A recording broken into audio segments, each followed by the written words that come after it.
Salut tout le monde, c'est PrimeFX et on se retrouve aujourd'hui pour un nouveau tuto PHP dans lequel je vais vous montrer comment afficher le nombre d'internautes qui sont connectés à votre site et ce en direct. Donc ce qu'on va faire, eh bien on va simplement avoir besoin d'une petite nouvelle table dans notre base de données, d'un petit programme, une sorte de micro-programme en PHP qu'on va créer, et d'une petite page de test que j'ai déjà créée ici. Donc c'est simplement un code HTML assez basique comme je le fais à chaque fois dans les tutos PHP. Donc on va aller ici, tuto PHP, afficher le nombre, voilà, c'est notre code qu'on a juste ici. Donc la table, ici on va en créer une nouvelle dans notre espace membre. Alors ce que je vais juste faire, je vais récupérer le code de connexion à la base de données d'un ancien tuto PHP. Vu que je l'avais déjà montré pas mal de fois, ça sert à rien de tout réexpliquer, je vais juste me contenter de reprendre le code. Hop, PHP, et je vais me connecter à ma base de données. Alors le nom de ma base de données c'était espace membre. Donc dbname espace membre. Voilà. Et à l'intérieur, on va rajouter une nouvelle table qu'on va appeler online, avec un nom de 3 ou 4 colonnes. 3 ça devrait suffire en principe. Donc on va mettre 3 colonnes. La première ce sera ID, simplement histoire de faire un petit peu le tri. Ensuite la deuxième ce sera, on met un auto-increment comme d'habitude. La deuxième ce sera time, donc simplement ce sera le temps actuel auquel se sera connecté l'utilisateur. Vous allez voir, je vais vous expliquer tout ça par la suite. Et le dernier, la dernière colonne, ce sera l'IP de l'utilisateur, donc IP user. Et là, ce qu'on va mettre, alors attends, je vais mettre dans l'autre sens, j'ai plus l'habitude, voilà, user IP. Et donc là, ce qu'on va mettre, on va mettre varchar 255 maximum, il n'y a pas besoin de plus. Ça devrait être bon, ok, on sauvegarde.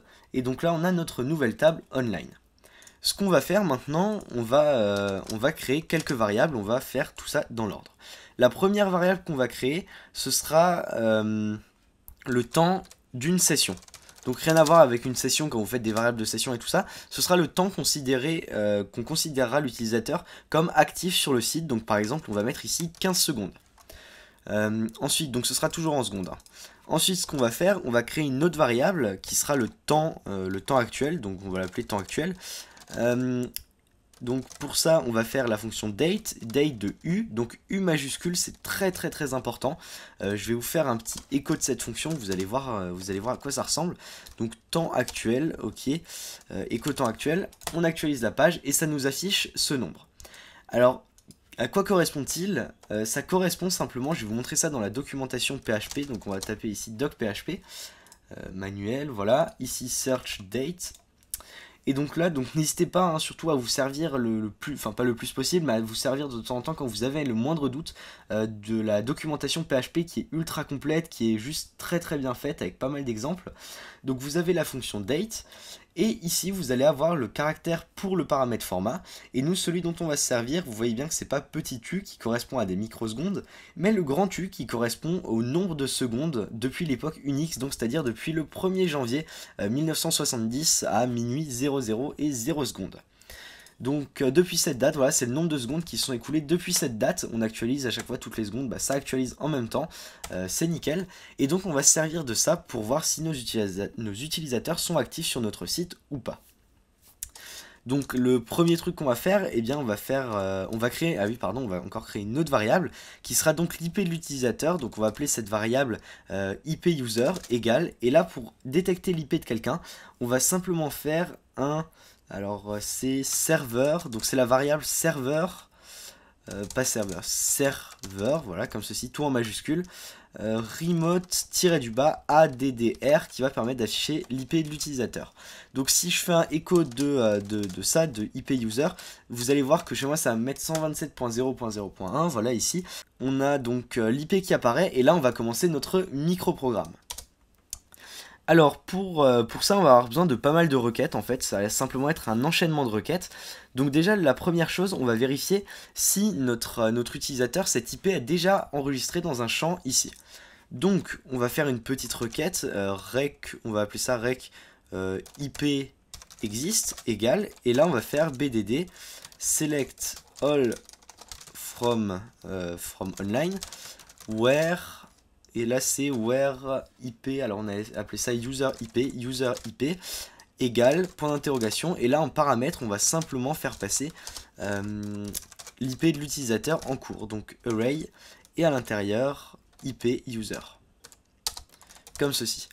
Donc là on vérifie si c'est dedans, et ce qu'on va faire, on va faire IP exist égale, et on va faire simplement un row count, donc pour compter le nombre d'entrées qu'il y a avec cette requête. Si on a 0, bah, c'est que l'utilisateur n'est pas dedans, si on a 1, c'est qu'il est déjà dedans. Alors à quoi ça va nous servir? Vous allez me dire, de toute façon on veut que l'utilisateur il aille dedans, donc on s'en fout de savoir, de connaître le nombre s'il existe déjà ou pas. En fait si, parce que ça va changer un petit peu la requête, vous allez voir pourquoi tout de suite. Donc if IP exist égale 1, on va faire égale 0 déjà. Pour commencer, là on va faire insert, enfin ouais, on va mettre add IP plutôt, add IP, bdd prepare, d'ailleurs là j'ai oublié le mot prépare, je viens de m'en rendre compte, prépare, voilà, on le remet ici, et on va faire insert into online, les valeurs là ce sera, en première valeur ce sera l'IP de l'utilisateur, donc IP user, et en deuxième valeur, pardon, ce sera time. Je peux coller ça, voilà, values, et là on va mettre simplement 2 points d'interrogation, on va faire passer nos paramètres juste ici, add IP, execute, array, et là à l'intérieur on va simplement venir mettre, en premier on a demandé l'IP de l'utilisateur, donc IP user, et en deuxième on a demandé le temps actuel, donc on va appeler ça temps actuel. Alors, c'est bon, on a inséré notre utilisateur. Maintenant, si l'utilisateur est déjà à l'intérieur, donc pendant ces 15 secondes, il réactualise d'autres pages, on va pas l'insérer une nouvelle fois. On va simplement faire un update IP. Et là, on va update son temps. Donc, le temps actuel, il va augmenter en fonction du temps qui sera. Prepare. Et là, on va faire simplement hop, update online set. Ça va être time égale point d'interrogation, where IP égale, et là à nouveau point d'interrogation, IP user, pardon, user IP plutôt, voilà, c'est ça, user IP, là c'est aussi ça, je me suis aussi trompé, voilà, je confonds toujours quand je mets des noms comme ça, user IP, je vais quand même vérifier, structure, ouais, user IP c'est ça. Donc on va exécuter la fonction, alors, enfin la requête plutôt, execute array, et à l'intérieur on va faire passer en premier paramètre on a demandé le temps, donc temps actuel, et en deuxième l'IP de l'utilisateur, donc IP user. En fait je sais pourquoi je confonds, c'est parce que j'ai mis 2 noms différents pour ça. Donc ce que je vais faire, hop, petite technique, on clique là-dessus, CTRL D plein de fois pour tout sélectionner, et on va renommer ça en IP, enfin user IP, voilà, ce sera plus logique. Donc une fois qu'on a fait ça, on n'oublie pas le petit point virgule juste ici. Je vais vous mettre ça en plus grand, ce sera plus pratique, vous verrez un petit peu mieux. N'hésitez pas à mettre en plein écran, hein, c'est toujours pareil, c'est toujours mieux. Donc ce qu'on va faire maintenant, on va simplement faire une petite requête qui va nous permettre de supprimer notre utilisateur si jamais il a dépassé le temps des 15 secondes. Donc ce qu'on va mettre, on va faire une nouvelle variable qui va s'appeler par exemple session delete time, voilà par exemple. Et donc ce temps, ce sera simplement le temps actuel, donc le temps qu'il est vraiment au moment où le script, enfin où la requête est chargée, moins le temps d'une session, donc c'est-à-dire ici 15 secondes. Donc temps session. Ce qu'on va faire, nous simplement, ça va nous donner une certaine valeur. Et nous, ce qu'on veut faire, c'est simplement faire une requête, donc del IP, pour dire delete IP, égale bdd prepare. Et à l'intérieur, on va mettre delete from online, where time est inférieur à, et en paramètre on va simplement faire passer du coup le temps actuel moins le temps de la session. Comme ça toutes les requêtes, enfin tous les champs de la table qui auront une valeur inférieure à ce temps là, et bien seront automatiquement supprimés. Donc on exécute la fonction execute array, et à l'intérieur on va faire passer en premier, enfin on n'a qu'un seul paramètre à faire passer, ce sera session delete time, comme ceci. Et là il nous reste plus qu'une dernière requête à faire, ce sera la requête pour afficher donc le nombre de personnes qui sont connectées au site en ce moment. Alors on va mettre la requête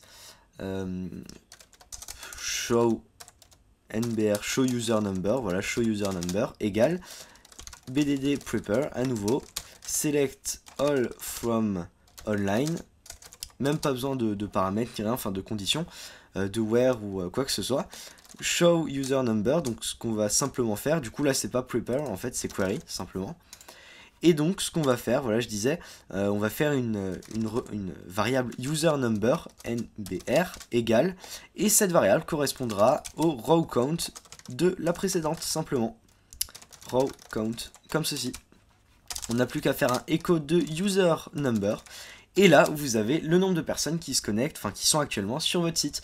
Donc par exemple, ça à mettre dans le footer sans aucun problème. Alors je vais aller là-dessus, voilà j'actualise, ça me met bien qu'il y a une personne. Si ici je vais dans afficher, ça me met bien le temps avec ici mon IP, donc là c'est 127.0.0.1. Le petit problème ici c'est que je peux pas, si je vais faire un truc pour modifier mon IP, tiens, je vais faire user IP égale, et je vais mettre d'autres trucs, tiens, je vais tester un truc. Ce que je vais faire, je vais actualiser le script plein de fois. Je vais déjà supprimer ça. Faudra que je sois assez rapide par contre. On va mettre par exemple ici, on va mettre 20 secondes histoire de se laisser un peu de marge. On actualise. Ensuite, ce qu'on va faire, donc il faut que je sois vachement rapide. On actualise. Ici, on va mettre 90.1.2. Voilà, on va mettre des trucs au hasard. Effectivement, il faut mettre ça sous forme de phrase, sinon ça ne marche pas. Là, il y en a 2, ok, 4. Là, si je réactualise, ça me laisse toujours 3. Ensuite, je vais mettre la 5, ça va me mettre 4. Et maintenant, ce qu'on va faire, on va attendre un petit peu. Simplement un petit bout de temps, voilà, on va actualiser ça. On voit bien qu'on a nos 4 champs ici avec les IP différentes. J'actualise, on n'en a plus que 3. Si j'actualise ici, on voit qu'il y en a une qui a été supprimée. Voilà, c'est la première, vu que ça faisait plus de temps. Là, il n'y en a plus que 2, donc on vérifie ici. Il y en a effectivement plus que 2. Et là, si on actualise plus qu'un, il y en a encore un qui a été supprimé. Automatiquement, au bout de 15 secondes, je réactualise encore. Donc là, le truc, vous voyez, le petit problème, là, il y en aura toujours un, c'est toujours moi. C'est celui avec lequel je suis actuellement. Donc je vais laisser ce que j'avais avant. Donc comme vous voyez, ça marche très bien. C'est ça qui est cool. Ce que vous avez peut-être vu, voilà, donc là il y en a 2 vu qu'il y a celui d'avant qui était pas là. Quand je l'actualise, ça m'en rajoute pas vu que je suis toujours avec la même IP. Il y en a plus qu'un vu que celui d'avant s'est cassé. C'est absolument nickel. Sauf que ça marche si vos utilisateurs changent de page. Donc ça va actualiser en fait à chaque fois que quelqu'un va changer de page sur votre site. Donc le but en fait, le truc qu'il faudrait faire, alors c'est l'autre fenêtre que je voulais agrandir, voilà. Ce qu'il faudrait faire, ce serait pouvoir actualiser ce script par exemple toutes les 10 secondes ou toutes les 5 secondes pour que ça fasse quand même pas ramer le serveur. Mais toutes les 15, 20, voire même 30 secondes. Comme ça, si jamais c'est sur une seule et même page, eh bien le script s'actualisera tout seul. Donc ça, je vous ferai un tuto là-dessus la semaine prochaine. Ça prend un peu de jQuery et de Ajax. Donc c'est un petit peu spécial, mais je vous montrerai comment faire ça. Là, il y a une petite technique que je veux encore vous montrer, c'est pour inclure ce script sur plusieurs pages. Donc on va mettre ici par exemple page 1. On sauvegarde ça, et ce qu'on va faire, on va copier notre script, donc toute la partie qui est ici, on va venir la couper carrément, voilà. On coupe ça, on fait nouveau, CTRL V. Ici, on va enregistrer ça sous number script par exemple, on va appeler ça comme ça. On va mettre user number live.php. On enregistre ça. Le echo user number, on va le garder, on va pas le laisser avec. Hop, je supprime tout ça, on enregistre. Là, on va créer une nouvelle page. Donc, ce qu'on va faire, on va juste mettre tiret actuellement. Là, on va mettre le nom du coup. Donc, PHP utilisateur en ligne, comme ceci. Je sais pas pourquoi je mets un point virgule, on va laisser ça comme ça. Ensuite, on va faire une deuxième page. Donc, ici, je vais appeler ça page 2. Et là, ce qu'on va faire, alors je vais mettre. Je vais appeler ça du coup p2.php et on va faire un lien vers p2. Donc hop, on va faire un petit href vite fait, p2.php comme ceci, go to p2. Voilà, et là on va refaire un petit lien vers l'accueil. Hop, on en a pour 30 petites secondes, même pas. Mince, j'ai copié le mauvais truc, ok. Et là, on va mettre go to index et on remet index.php. Ok, ça devrait être bon. Là, on a notre script. Maintenant, le truc, c'est que le script, là, il est tout seul et il va pas s'exécuter tout seul. Donc, si j'actualise, voilà, ça me dit undefined variable, ça bug. Donc, ce qu'on va faire, on va inclure notre script sur les 2 pages. Et ça, c'est vraiment le truc à faire. Donc, on va aller au-dessus. On va faire php include, donc qui veut dire simplement inclure. On va mettre entre parenthèses, entre guillemets, et là à l'intérieur, on va mettre user nbr live.php. Et là, on vient d'inclure notre script sur la première page, donc sur la page index. On actualise, ça nous met bien un utilisateur en ligne. Donc là, on pourrait faire une petite vérification, dire par exemple, si... allez, on va le faire carrément. On va faire une petite condition en PHP. If user number égale 1. Dans ce cas-là, on va pas afficher de S. Donc là, on va mettre Ouais, en fait, c'est différent de 1. On va simplement faire comme ça. Each user number différent de 1. Dans ce cas-là, echo S, comme ceci, S. Hop, on supprime ça, et donc là, normalement, voilà, un utilisateur en ligne, et quand il y en aura plusieurs, ça nous mettra un S. Donc je vais copier cette petite ligne ici, voilà, comme ceci. C'est toujours un peu plus propre de faire des petits suppléments comme ça, on va dire. Et donc là, il faut que j'inclue encore ce code sur la deuxième page. Alors, qu'est-ce qui est pratique au lieu d'avoir copié simplement le code deux fois?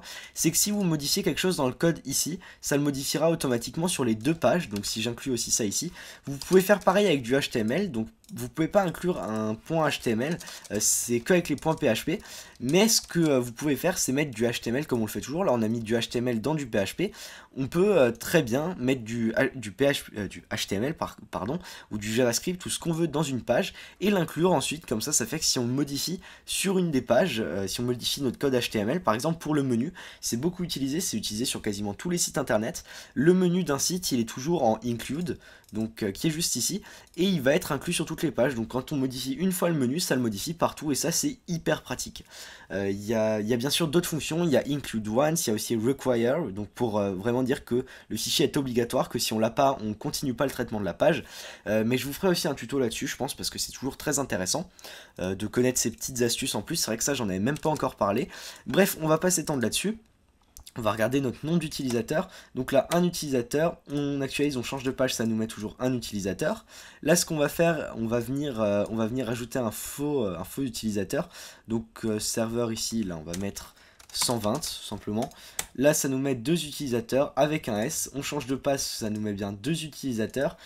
Si on attend un petit peu, on va attendre 15 petites secondes. Ah bah même pas, voilà.